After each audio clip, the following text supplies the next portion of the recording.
Sinecheck na nila. Sinecheck na. Iba-iba po talaga eh. Iba-iba po yung ano, laman. Meatloaf lang. Kaya yung mga meatloaf pa. Swerte yung meatloaf, sir. Nag-aapat naman ba? Dilata eh. Pero iba-iba lang kategory na, boss. Iba-iba lang kategory. Sinecheck na po. Medyo marami-rami. Buti na lang napaaga ako kung hindi. Tagal niya eh. Wala tayong dahilan para tumigil sa paglilingkod sa Panginoon. Nandito po tayo ngayon sa Rizal Provincial Jail. Nagbababala po sila lang.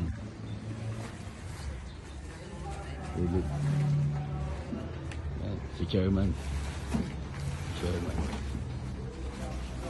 Upang baguhin ang aming puso, ang aming buhay, ang aming isipan, katagpuin mo kami, Panginoon Kristo, at dalangin ko, O Diyos, na ikaw pong mapakakalan namin sa araw na ito.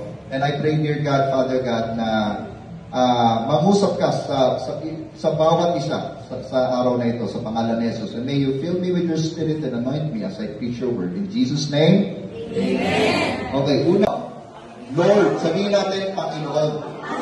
Ang ibig sabihin, hindi lang natin siya tinangka, mga kapatid, bilang tagapagligtas. Okay, tinanggal ko na si Kristo, save na ako. Pag inatake ko sa... Maaari ba hilingin ko, no, na magpakumbaba ka sa oras na ito, hayaan mo na mangusap patuloy ang Panginoon sa buhay mo. At kung ikaw yan, kapatid, kung nais mong isuko ngayon ang buhay mo kay Kristo bilang Panginoon at tagapagligtas ng iyong buhay, okay lang ba na tumayo? Kayo po yung nais isuko kay Kristo ang kanyang buhay for the very first time?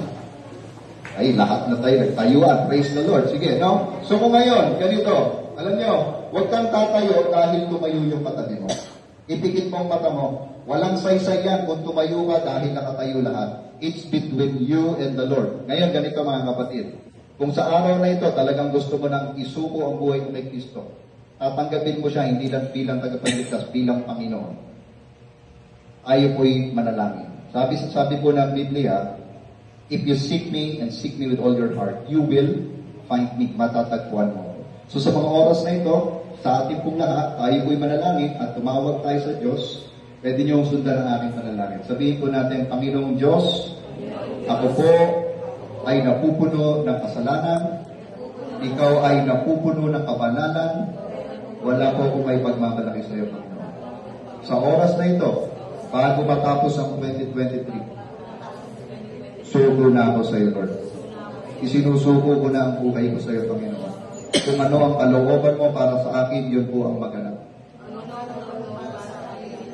At sa oras na ito, inaamin ko, isa po akong makasalanan at hindi ko po kayang iligtas ang aking sarili. At sa oras na ito, nananampalataya ako sa katubusan ginawa ni Kristo sa krus bilang maging kabayaran ng aking kasalanan. Tinatanggap kita bilang Panginoon at tagapagligtas ng ating buhay. Sa pangalan ni Jesus. Amen and amen. Praise God to God be the glory. Okay. May I call on okay? Percy, Brother Percy. Siguro, ipigit po natin ating mga mata, iyon po natin mga ulo, o makapangyarihan Diyos, may kalan at lupa. Lord, maraming po salamat ng Diyos, tuloy nga po na tinupad niyo po yung pangako niyo po sa amin, Lord God, nang pinadala niyo yung bugtong na anak dito sa lupa, o God, at kaniligtas. Salamat po sa buhay ng bawat isa, o God. Lord, nakita niyo po aming pagtanggap po, God, kayo po kumilos po sa bawat isa. At sa kanila mga pamilya, Lord God, maramdaman po nila, Lord God, Lord, yung overflowing love na binigay niyo po sa amin, Lord God. Lord,